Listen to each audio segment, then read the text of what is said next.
Benvenuti al secondo appuntamento di questa seconda giornata di Strangius.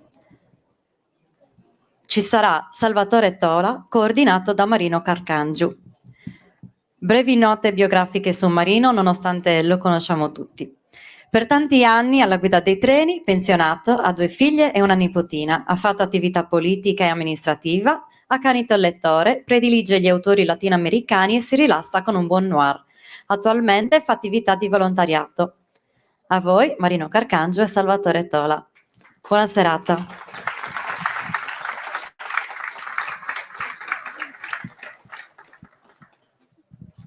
Buonasera, è bello ritrovarci per questa edizione di Strangius.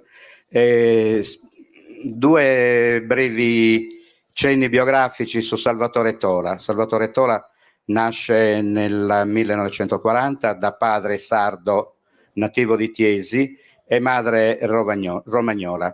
Nasce a Firenze, se non sbaglio, a Faenza, la città della ceramica. A 14 anni la famiglia si trasferisce a Sassari. Il padre faceva il finanziere, guardia di finanza, non certamente il finanziere che maneggiava i capitali. Quindi a 14 anni la famiglia si trasferisce a Sassari, dove Salvatore continua ad abitare. Per 24 anni ha fatto il maestro elementare, successivamente per tanti anni è stato professore in scuole superiori, laureato in pedagogia, in pedagogia, sì. La prima domanda che vorrei fare al professor Tola è se posso dargli del tu. Sì, Salvatore, grazie per questo, considero un onore, insomma. Il libro che Salvatore presenterà oggi è sostanzialmente un racconto di viaggi che si compone di 3 parti, che sono i 3 viaggi che Salvatore ha fatto 22, 23 e 24 anni. Il sottotitolo, ma più che un sottotitolo, è un'integrazione al titolo stesso, sono 3 parole straniere. Lascio a lui illustrarci il significato di queste 3 parole straniere. Ho avuto la fortuna di fare alcuni viaggi all'estero da ragazzo, per merito di un collega. Eravamo maestri tutti e 2. Questo collega era un pochino più grande di me e aveva già fatto dei viaggi. Lui era stato già in Vespa a quei tempi, parliamo del 61, era andato in Vespa fino in Spagna. Poi aveva comprato la macchina e mi ha proposto di andare a fare un viaggio fino al Marocco. E io ho avuto la fortuna di fare a quei tempi, anche per quanto abitassimo a Sassari, una città abbastanza sveglia, non erano molti, erano viaggi abbastanza pionieristici, e poi noi non li facevamo come viaggi organizzati, ma facciamo viaggi andando in giro per conto nostro. Abbiamo fatto questo viaggio, il primo che abbiamo fatto è stato andando nella Francia del Nord, poi siamo scesi Spagna, Portogallo, siamo andati fino in Marocco, e al ritorno abbiamo fatto la vendemmia in Francia. Ecco perché questo librino, che i miei librini sono di dimensioni molto, molto piccoli, anzi poi una volta che sono stato premiato per questo ne ho mandato anche qualcun altro per far vedere che io di questa mania di scrivere delle cose della mia vita ne ho fatto altri. Ecco, io dico di me, non sono un personaggio così grande da scrivere un'autobiografia, però dico, nella vita ho vissuto delle esperienze, ho visto delle cose, ho cercato di cogliere degli aspetti della vita che mi sembra interessante, pensando prima di tutto ai miei nipoti, naturalmente. Poi se trovo qualche altro lettore ben venga. Allora, tornando a questo dei viaggi, il primo anno con questo amico ci siamo fermati nel sud della Francia, perché è tutta una zona di vigne dove i coltivatori durante l'anno se la cavano qui un po' di agricoltura ve ne intendete, durante l'anno se la cavano con poco personale, però al momento della vendemmia hanno bisogno di manodopera. Quindi lì c'era un ostello della gioventù che è risaputo punto di ritrovo di tutti i ragazzi che erano in giro. Naturalmente noi non andavamo in giro per alberghi, andavamo in giro con la tenda e in ostelli della gioventù, cioè perché avevamo pochi denari. E quindi la prima esperienza che ho fatto è stata la vendemmia in Francia. Di questo cosa posso dire? Era bello la cosa, diciamo, la cosa che mi aveva interessato di più è una cosa tecnica. Cioè loro, per portare l'uva tutta l'uva andava alla cooperativa. Per portare l'uva, come lo trasportavano? Addirittura erano abbastanza antiquati. A questo signore che era il mezzadro delle padrone aveva ancora un carro col cavallo. Però come si faceva a portare l'uva dall'interno della vigna fino al carro?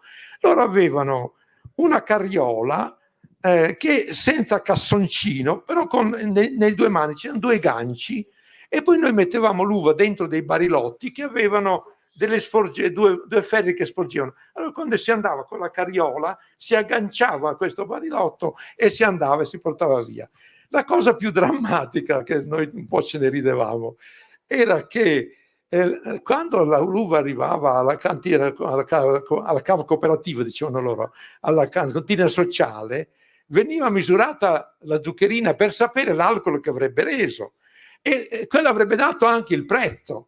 Quindi quando tornava questo signore che portava delle gradazioni basse, le due padrone piangevano, già erano tutte e due vestite di nero perché una era orfana e l'altra era vedova, e quindi mettevano un altro lutto perché la gradazione era bassa e quindi si presentava con un guadagno.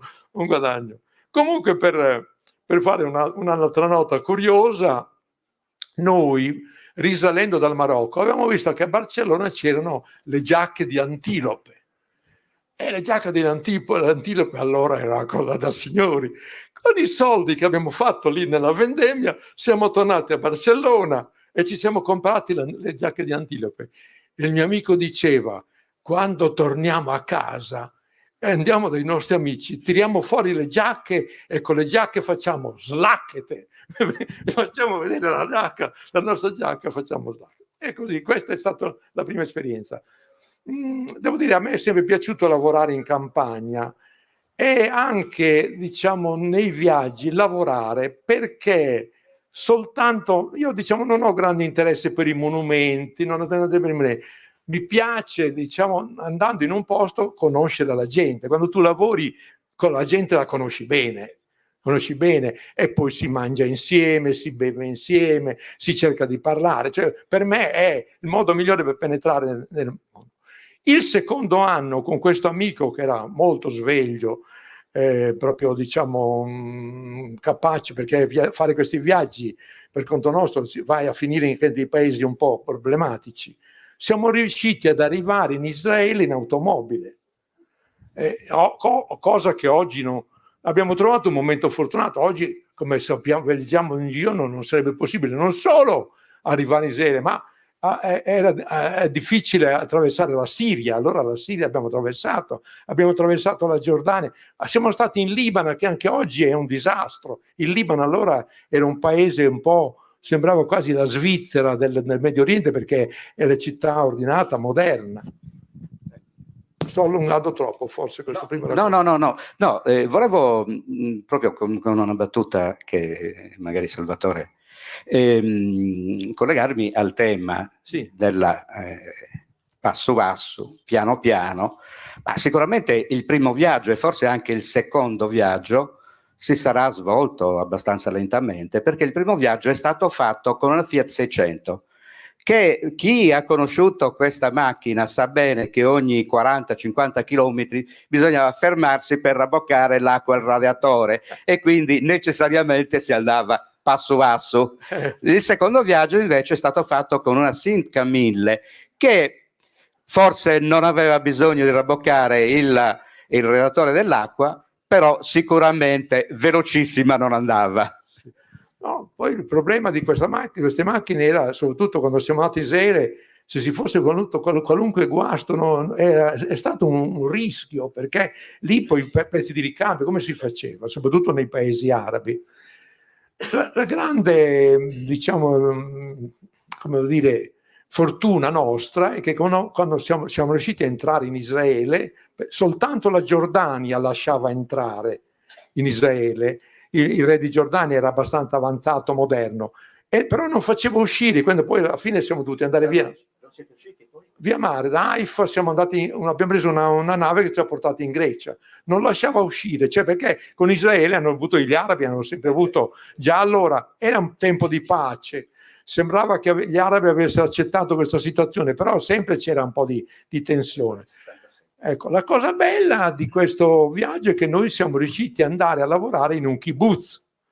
Il kibbutz l'avrete sentito nominare perché anche in questo assalto del 7 ottobre, 7 ottobre gli arabi hanno preso di mira particolarmente i kibbutz perché sono proprio l'espressione tipica della civiltà israeliana. E cos'è il kibbutz? Il kibbutz è una cosa molto, molto, molto bella. Insomma, io sono stato contentissimo di conoscere questa vita. Cioè è una fattoria collettiva dove non c'è la proprietà privata. Cioè si vive tutto in comunità e diciamo tutti lavorano e tutti ottengono l'occorrente per vivere, la casa, il vitto e l'abbigliamento. C'è soltanto un po' di denaro per quando vanno fuori, altrimenti la vita all'interno è tutto assicurato. Si mangia tutti insieme, in modo che 3 o 4 preparano, c'è un centinaio di persone in un kibbutz, quindi ci sono 3 o 4 che preparano il mangiare per gli altri, in modo che tutti gli altri possano lavorare. Parimenti i bambini vengono tenuti, guardati da 4 o 5 donne, in modo che tutte le altre donne possano lavorare. E quindi diciamo questo tipo di vita, diciamo in comunità, che è molto diverso, ti porta un po' a uscire dagli egoismi della proprietà privata, delle cose. A me insomma mi ha fatto molto piacere conoscerla. Noi lavoravamo 4 ore al giorno e con 4 ore al giorno avevamo in cambio vitto e alloggio. E lì ogni sera c'era un gruppo di dirigenti della comunità che dicevano il lavoro dell'indomani. Domani, per esempio, il primo lavoro che ci hanno fatto era un lavoro un po' pesante, era diciamo straw in inglese, che vuol dire fieno, cioè si trattava di andare nel campo a raccogliere le balle di fieno che c'erano sparse nel campo. Poi un'altra volta siamo andati a spietrare, un'altra volta a raccogliere mele, di giorno in giorno abbiamo. E siccome, come devo dire, noi c'erano anche altri turisti che erano stati, però lavoricchiavano, noi 2 invece ci eravamo impegnati e quindi eravamo sempre ricercati. L'episodio più bello è stato una volta in cui è arrivato un camionista col camion carico di sacchi di mangime per i polli, perché loro avevano delle vacche, avevano 24.000 polli. E allora ci hanno chiamato e dice: guardate che c'è questo qui, dice ha fretta di ripartire perché deve tornare a casa perché domani è il sabato. Il sabato loro, soprattutto i religiosi, non solo fanno festa, ma non possono guidare la macchina, possono fare 3 chilometri a piedi. Quindi hanno tutta una regola, delle regole, soprattutto quelli che sono religiosi e così via. E dice: potete venire a aiutare a scaricare. Allora eravamo giovani, ci siamo arrampicati nelle corde delle cose, siamo saliti in 448, abbiamo buttato tutti i carri a terra e così. A un certo punto questo camionista, che sembrava abbastanza contento, ma a un certo punto ha messo in moto e sembrava che se ne stesse andando via. Invece ha fatto un po' di manovra del camion e poi è sceso dalla cabina portando un'anguria. E lì, per festeggiare, anche per ringraziarci, ha tagliato l'anguria, abbiamo mangiato l'anguria insieme e poi shalom, ognuno da Mosù. Salvatore racconta anche qualche episodio un po', come dire, non voglio dire piccantino, però nel kibbutz incontrano uno spagnolo, se non sbaglio, uno spagnolo che era ebreo che aveva viaggiato. Aveva viaggiato, comunque parlava un po' spagnolo. Parlava un po' lo spagnolo e diceva: tu toma una cicca, cammina mi camera e allora con noi un poco boivuto, un poco mangiato, un poco musica e un poco fricchi fricchi. Questo per alleggerire un po' il clima che si respirava nel kibbutz. Il kibbutz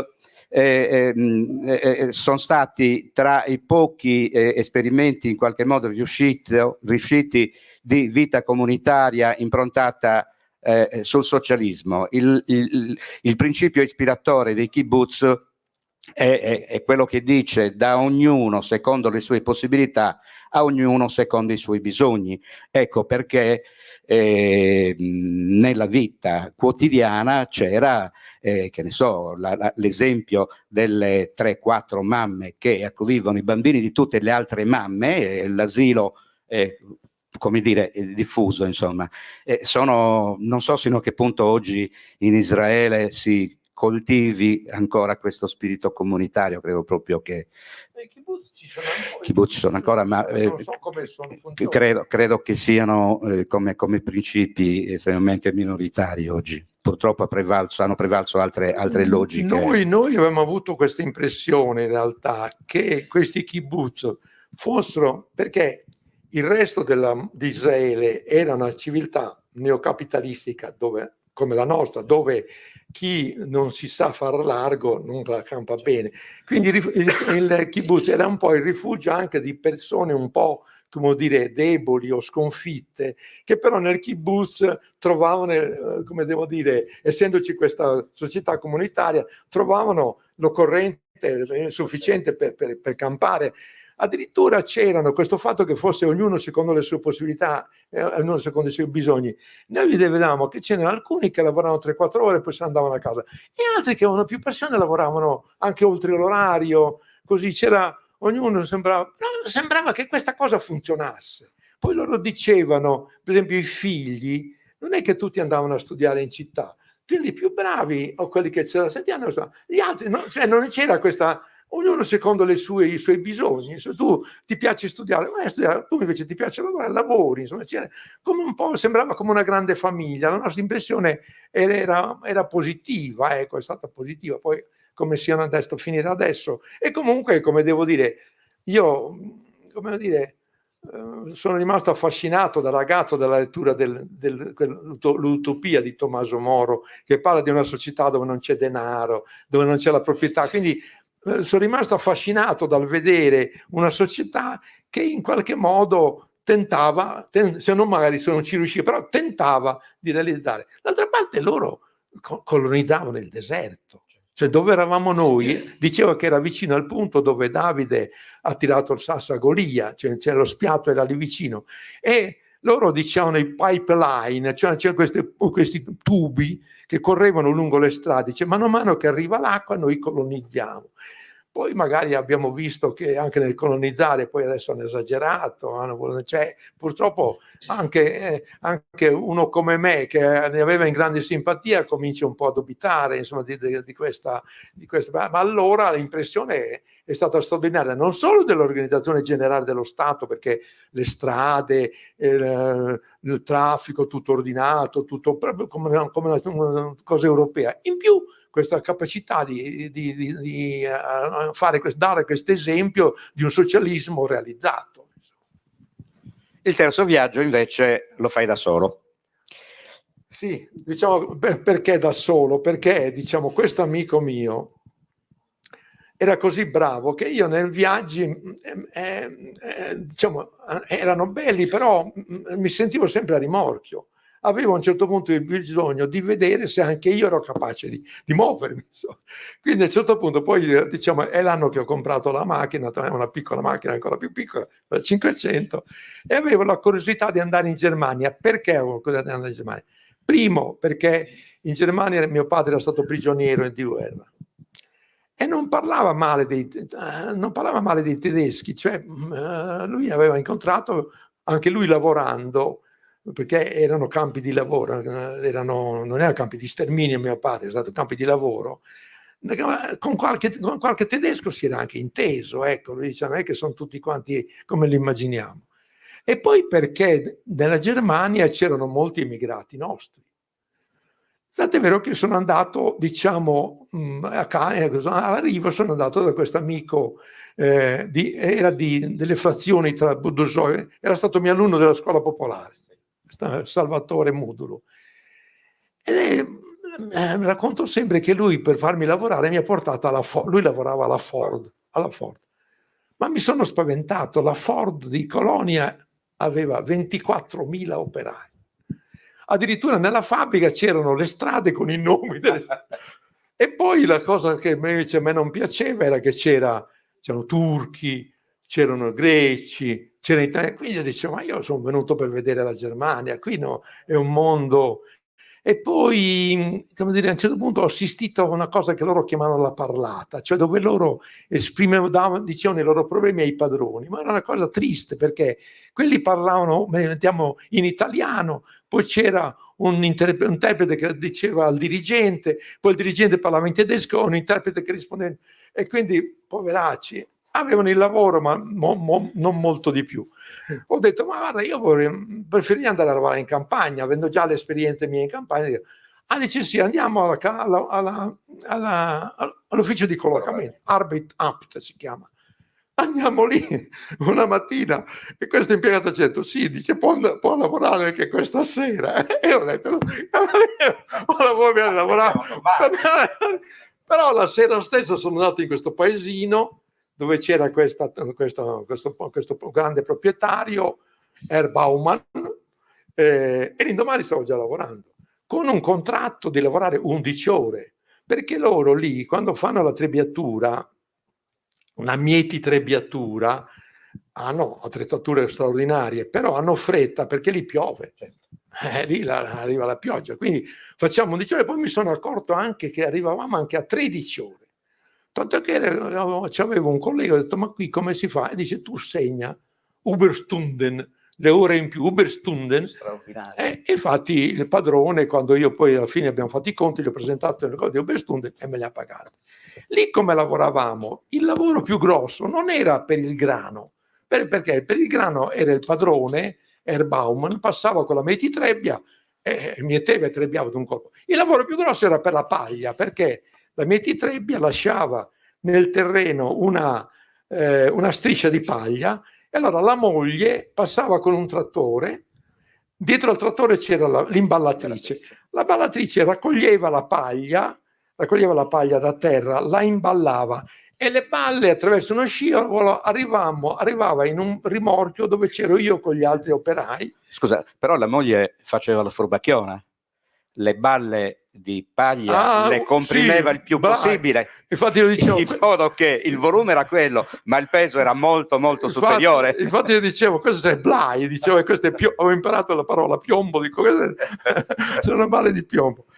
Perché poi il lavoro faticoso era che, non so, in un momento noi le ammucchiavamo tutte quante le balle nel rimorchio, poi a un certo punto quando il rimorchio era carico si sganciava, si agganciava a un altro rimorchio vuoto e un paio di noi andavano con un altro trattore, avevano 3 trattori, 73 di terra avevano, E anche lì lo lavoravano d'inverno soltanto il padrone e un operaio. E però a quel momento lì avevano bisogno, c'eravamo io e 2 impiegati delle poste che venivano lì a tempo libero e lavoravamo.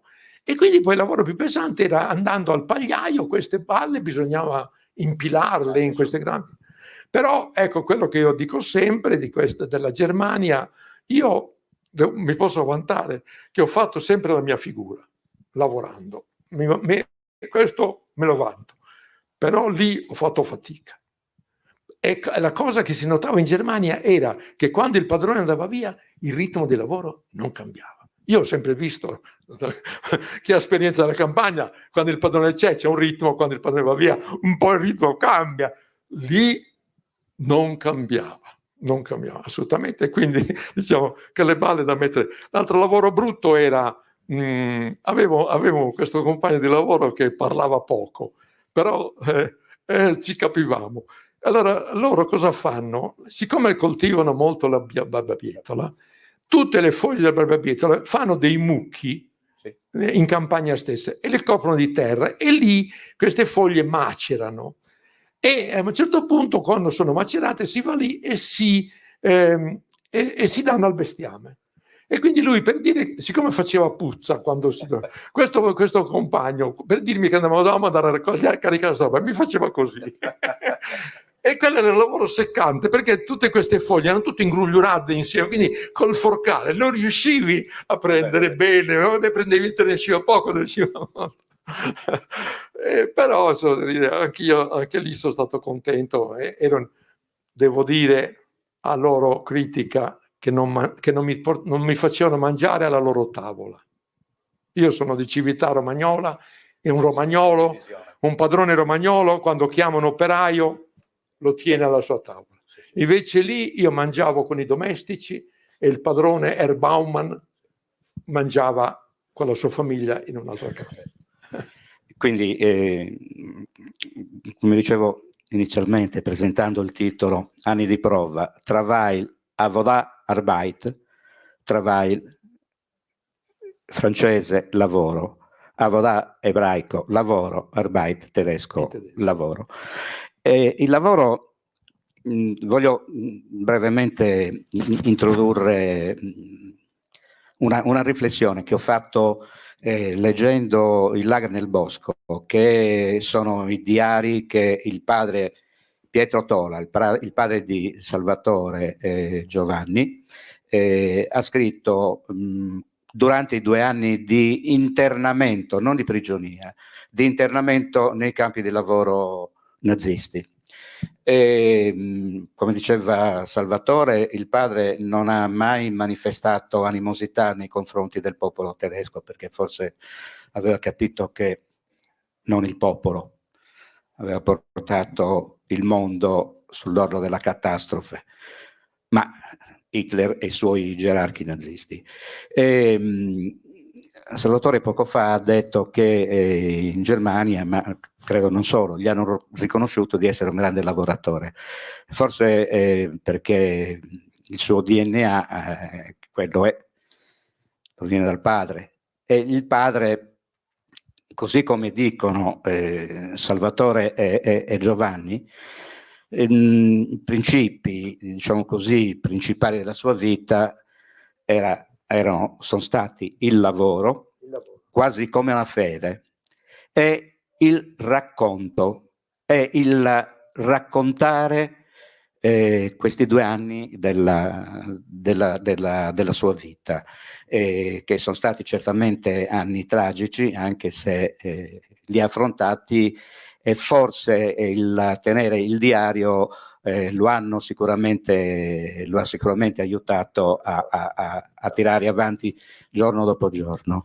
Mi fa piacere, proprio lo leggo questo perché mi ha profondamente colpito. Primo Levi ha scritto nel suo I sommersi e i salvati: quelli che hanno sperimentato la prigionia si dividono in 2 categorie ben distinte: quelli che tacciono e quelli che raccontano. Come figli ed eredi delle sue esperienze, noi siamo stati avvantaggiati dal fatto che nostro padre si è schierato decisamente tra questi ultimi, cioè tra quelli che raccontano, così come il nostro amico. Poi parlano di un altro commilitone di Pietro, che anche lui è stato prigioniero, cioè internato in Germania, perché in Germania c'erano 2 tipi di prigionieri, erano sia gli uni che gli altri, però i prigionieri di guerra erano sottoposti alla vigilanza e alla tutela da parte della Croce Rossa internazionale, e quindi, tra le altre cose, non potevano essere messi a lavorare nell'industria bellica. Invece gli internati militari italiani, IMI, sono stati un certo periodo dei 2 anni fra l'8 settembre 43 e l'aprile-maggio del 45, 650.000, e venivano occupati nei lavori, diciamo, nelle fabbriche, ma anche come servitori nelle famiglie. Tutti i lavori, sì, perché tutti i tedeschi erano al fronte, erano nei vari fronti. E per loro è stato un business, l'8 settembre è stato un affare, cioè di prendere avere tutta questa manodopera gratis. Quindi tuo padre, più che manodopera, questi schiavi, perché poi erano trattati come schiavi. Quindi tuo padre dopo l'8 settembre non si è voluto arruolare con la Repubblica Sociale Italiana? No, per fortuna, quando è arrivato l'8 settembre e tutti i tedeschi hanno catturato tutti gli italiani, tutti i militari italiani, e Hitler si dialogava con Mussolini, Mussolini era convinto che avrebbe costituito delle legioni, cioè che ci sarebbe stato un grande numero di italiani che avrebbero preferito andare a combattere nella Repubblica di Salò, quindi avrebbe avuto, perché Mussolini rispetto a Hitler si trovava quasi un pochettino in grande minoranza, quindi dice stai tranquillo che io ti porto. Invece tutti questi italiani è lì che hanno capito, questi italiani. Mio padre era uno che aveva una certa simpatia per Mussolini, ma lì tutti hanno capito da che parte bisogna, no? che quella era la parte sbagliata, hanno capito. Per quello anche questo loro rifiuto, perché se fossero andati a combattere per la Repubblica di Salò avrebbero stati trattati in palma di mano. Invece lì sono andati a lavorare per quelli che erano stati i nostri amici ma erano diventati i nostri nemici, e che li trattavano, li sfottevano, li chiamavano Badoglio, li chiamavano italiani, Scheiss e così via. E la cosa, infatti mio padre, la cosa che soffriva di più quando li portavano a lavorare in qualche paese dove tutta la gente li criticava. Però diciamo in questo modo questi 600.000, perché sono solo 600.000 che sono tornati, 50.000 conti approssimativi, ma è così, 50.000 sono tornati, erano maturati. Infatti mi diceva un professore di Cagliari, il professor Accardo, che aveva appunto il padre che non ha parlato, noi siamo andati a presentare questo libro perché lui l'ha voluto sentire, perché il padre suo aveva fatto l'esperienza e non ha mai detto niente. E diceva giustamente una cosa che mi ha sempre colpito: questi 600.000 che sono tornati e avevano cambiato, avevano preso le distanze dal regime. Mio padre ha votato per la Repubblica, mica ha votato per la monarchia, cioè è tutta gente che ha maturato. Allora diceva, tutti questi che sono tornati in 600.000 famiglie è come un lievito che ha formato, che ha aiutato l'Italia a uscire da quello. Guardate che l'Italia dopo la guerra, che era una guerra anche civile, era messa male, e siamo stati fortunati che poi c'è stata invece la forza di ricostituire una nazione democratica, libera, come noi abbiamo goduto, insomma, e anche in pace fino adesso. Bene.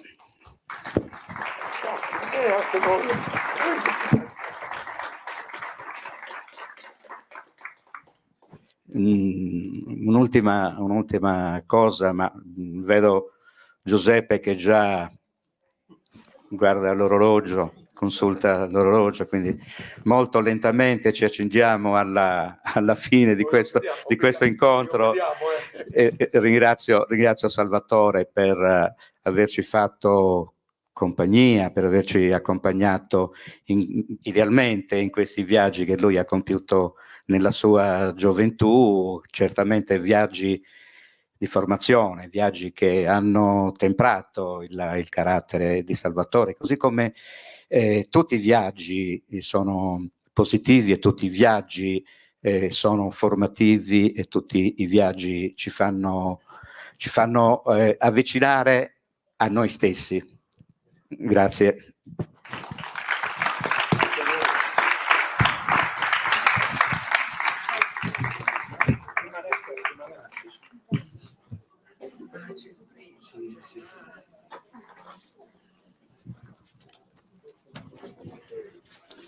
Allora, siamo lieti di assegnare il premio Franco Puzzolu al signor Tola. Di seguito le motivazioni che hanno portato ad assegnarglielo. Prego, veniamo qui, siamo insieme. Io sto qui. Sono Marina Puzzoli, buonasera. Anche per me è un piacere. Siamo qua insieme. Grazie. Antonio Gramsci scriveva: la lingua è un dialetto che nella storia vince politicamente.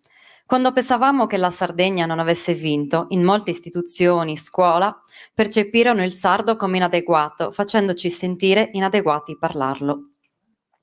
Salvatore Tola fu uno di quegli intellettuali che ci fece capire quanto importante fosse conoscere e parlare il sardo, rivalutando tutta la letteratura scritta in lingua sarda. Salvatore Tola, residente a Sassari, è stato insegnante. Come pubblicista ha collaborato alla pagina culturale del quotidiano locale La Nuova.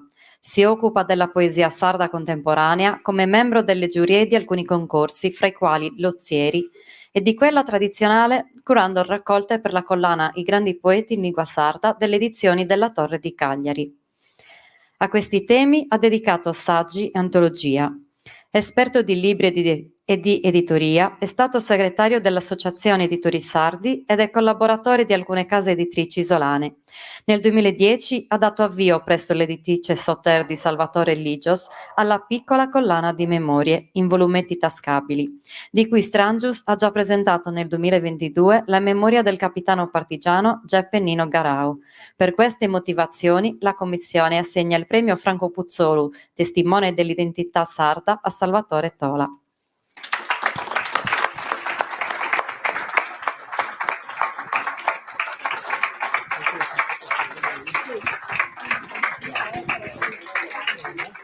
Le consegno questo. L'opera si intitola Arature come scritture. Dice Marina Puzzolu: da bambina giocavo coi legnetti nella falegnameria di mio nonno. Rimanevo affascinata dal profumo del legno di cui il suo laboratorio era intriso. Gli rubavo tutto, martello, chiodi, e rasentavo la rastrelliera dove erano impilati i suoi attrezzi da lavoro, gli scalpelli e ogni tipo di punta adatta alla scalfittura, l'incisione o la scultura sul legno. Tanto che ad un certo punto mi regalò tutto. Il martello di mio bisnonno con il manico rifatto da lui che ancora uso. Ancora oggi gioco con i legnetti, trasformando la materia a mio piacimento. Segni arcaici risolti con le sgorbie, scritture terrestri come arature.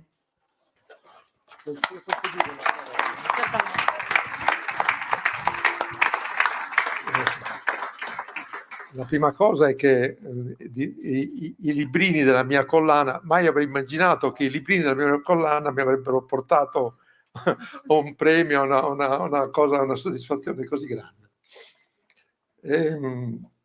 Però vorrei anche ricordare, io non ho frequentato, naturalmente essendo io al capo di sopra purtroppo siamo lontani, però l'ho incontrato una volta e la sua figura mi è rimasta impressa, una figura di un uomo dimesso, modesto, anche diciamo così forse da artista, ecco, che non curava l'aspetto esterno.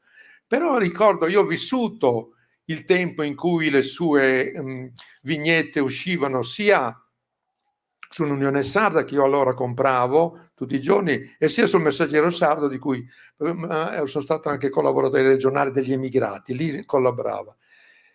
E devo dire che questo suo tratto molto pulito, no? Questo suo tratto molto, molto chiaro, direi quasi elementare, no?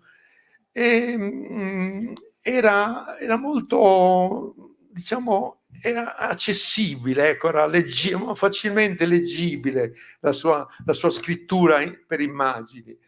E la mia impressione era che lui facesse quello che deve fare chi fa uno scherzo. Chi fa uno scherzo deve fare uno scherzo che faccia divertire anche la persona che è, diciamo, vittima dello scherzo. Ecco, anche le sue satire erano garbate, e devo dire, in quegli anni c'era anche un po' di equilibrio tra nord e sud, perché a sud c'era lui e a nord, alla Nuova Sardegna, noi avevamo Jeff Sanna, che, diciamo, Jeff Sanna purtroppo, diciamo, mentre Franco è andato via prima del tempo, Jeff Sanna ce l'abbiamo ancora, quindi adesso c'è un po' di squilibrio. Mi sembra che al sud manchi un grafico come era lui, insomma. Comunque per me, diciamo, è una grande soddisfazione stabilire ancora questo legame con lui e, diciamo, in qualche modo ricevere una sua eredità.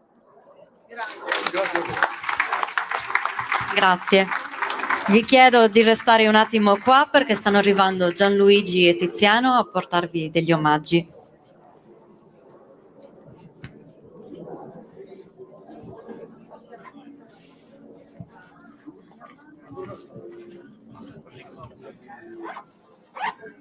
Sì.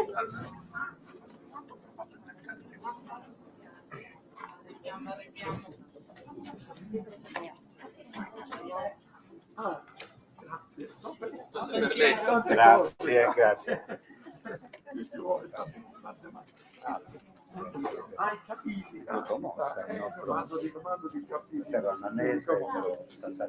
Io lo conosco e anche, diciamo, Grazie ancora.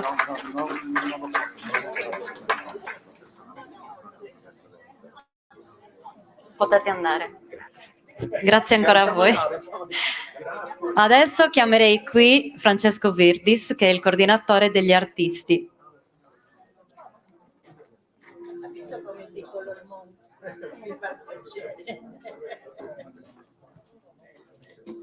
Intanto vorrei ricordarvi che domani l'appuntamento sarà all'Exma in via Parrocchia, molto probabilmente dentro la sala conferenze Vico Mossa, dato il tempo. Sì.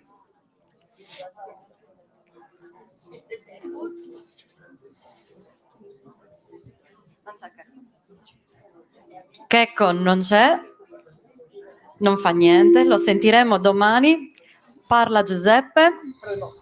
Prende parola Giuseppe. Sostituisco Francesco Virdis, che è un carissimo e importantissimo collaboratore. Invito tutti domani a vedere la mostra all'Exma. All'Exma c'è una mostra molto importante di dell'unico editore che fa ancora i libri con i caratteri mobili, che è Enrico Tallone. Ricordo che i libri di Tallone vengono messi nelle sezioni delle biblioteche più importanti con le cinquecentine, con i libri antichi. Oggi abbiamo avuto due ospiti, due artisti, uno Michele Gerra, l'altro Giuseppe Todde, che hanno incominciato a creare questo pannello che è la nostra opera itinerante. Il nome dell'opera si chiama Carattere. Però diciamo che io non dovevo intervenire, ma voglio solo intervenire come lenta memoria.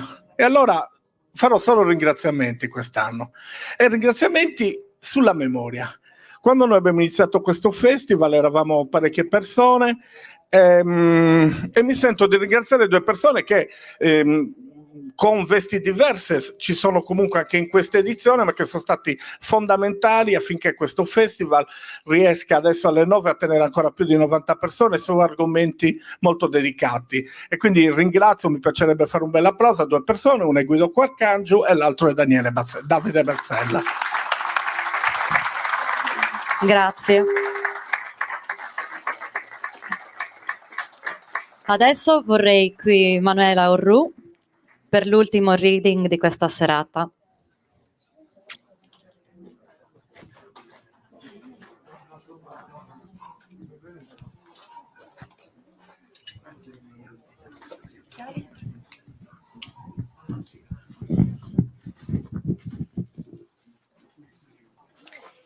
Allora, visto che vi è piaciuto un po' il racconto di San Giuliano, lo continuo. Santo Giuliano. Ah, c'è andava. Anda bene, aspetta. No, dov'era? Torno indietro. Eccolo. È preciso isso, eh? Anda bene, sa che stiano uscendo in sardo. Andauso. Eppure Santo Giuliano, con tutto che avuti usante l'inna, becciu, d'uso devotus, d'uso steniada il suo Pisenti Marrasa e Ziannica. Pisenti Marrasa fu di Denurri e Fumaccu, e Ziannica fu beccia, mezzo zurba e scaviada. A Ziannica mancai senti pregau totusu, becciusu e nosu, sa grazia non si dia fatta per un usantu. Forse si fu po gusto che non andata mai a Cresia, né su domingo, né poi festa Zannodiasa. Ma del suo secondo anno dessa guerra, d'ogni anno s'addì Santo Giuliano, Ziannica, appena intendia da suo primo docche e campana, a Mengianeddu, s'attuada un H di redda e si incamminada faccia a Cresia. Ziannicca avettata chi sa missa e sa predica fessi intaccabadasa e sa genti s'indessi d'andada. Poi ci accostata sa cadiredda accanto su santu, si torrada a 6, sova in sa gresia sbuida. Appustisi de un'ora e prusu s'indivesada, si ponia danante su vantu totta friggida, commenti chi dessi vofiu pediri perdonu de dullassai sou e torrada ad ommu, bucculiada calincuna cositedda, guarroghedde pai, casu, dua cerezias, e torrada a Cresia, accanto Giuliano. In sa Cresia deserta, a sa luci de spagu candevas alluttas, Ziannicca apparria da una statua niedda, accanto a s'altra statua, birdi e arrubia. Abarrada u pagheddu sezia, poi si divesada, si ponia da faccia a su santu, castiendiddu con affezione, commenti che vestino una persona bia e stimata, abbrebullendi ai scusi cosas chi sa scetti podia comprendi. Oras e oras, finzas su scuricadroju. Tandu, candu bieda movendusi sa tenda groga e sagrestia, s'accostata prus accanto a Giuliano, dall'isada sa mantellina, narendida all'estru, is ultimas cosas. Poi, a bellu, commenti chi dessi costà una pena manna, senza si vai mancu sa grusi, s'incistesiada. Firmu, accanto su Ottavi, su sagrestanu zoppu avettata chi s'avessi bessida, poserrai dottu e torrai a sa vesta. Quando fu scoppiata sa guerra, Ziannicca fu viuda e tenieda un villu de 20 annus. Cussu scetti, chi fu partiu in pari cui spedallisi. Fu torrau un 8 scetti in licenza, bistiu de sordau, con dua mantellina gricio verde curza guzza e su punialli in su sinsu. Fu bello, su villu de Ziannicca, pottada e spiusa a ricciausu, ed in naranta Giuliano.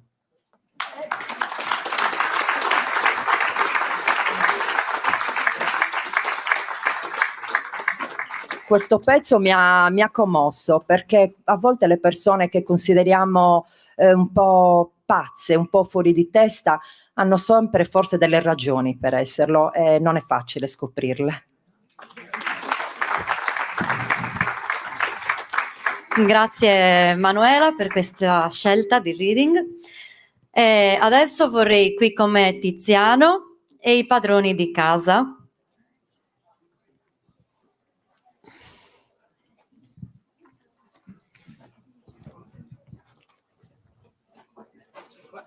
Tiziano e Gianluigi, scusate. Eccoci qua di nuovo. Beh, ormai appuntamento fisso qua davanti. Sono di casa anch'io.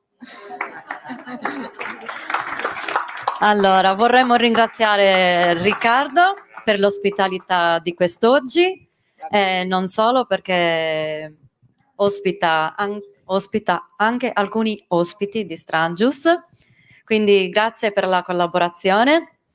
Se c'è ancora, vorrei chiamare anche Giovanni Maccioni, l'assessore alla cultura, per un piccolo saluto finale. È andato a prendersi il caffè. C'è, arriva. Eccola. Che con i fari del palcoscenico non ti vedevo. Grazie, va bene, grazie a tutti, non mi aspettavo questo saluto finale, sicuramente serata molto interessante, insomma oggi è stata una serata particolare, visto che abbiamo avuto una presentazione da parte di un nostro cittadino, Alessio, quindi è stato veramente molto bello sentire insomma, la sua esperienza di viaggio, ma è stato anche molto interessante seguire la seconda presentazione. Almeno a me personalmente mi ha riportato un po' in alcuni viaggi che anch'io ho fatto nei paesi del Medio Oriente. Magari sono stato più dall'altra parte rispetto a Israele, sono stato in Libano, in Giordania, ho visto delle cose diverse rispetto alle cose che sono state raccontate, però sono altre storie queste. Niente, ringrazio a tutti, quindi l'appuntamento è per domani, continua Strangius, e grazie tantissimo anche alla famiglia Puzzolu, continua quindi la tradizione del premio Puzzolu. Vi ricordo che c'è una mostra dedicata al maestro Puzzolu, che insomma ci racconta sempre attraverso le sue vignette quello che è il tema del festival. E quando insomma io vedo queste vignette, purtroppo vediamo che alcuni temi, alcune tematiche continuano a essere attuali, purtroppo, quindi questo vuol dire che insomma le cose non stanno cambiando tantissimo nella nostra terra, nella nostra regione, anzi in alcuni casi, in questo periodo in particolare, alcune cose non stanno forse peggiorando. Speriamo di no comunque. Grazie a tutti di nuovo e ci vediamo domani. Grazie. Buona serata a tutti, a domani. Domani.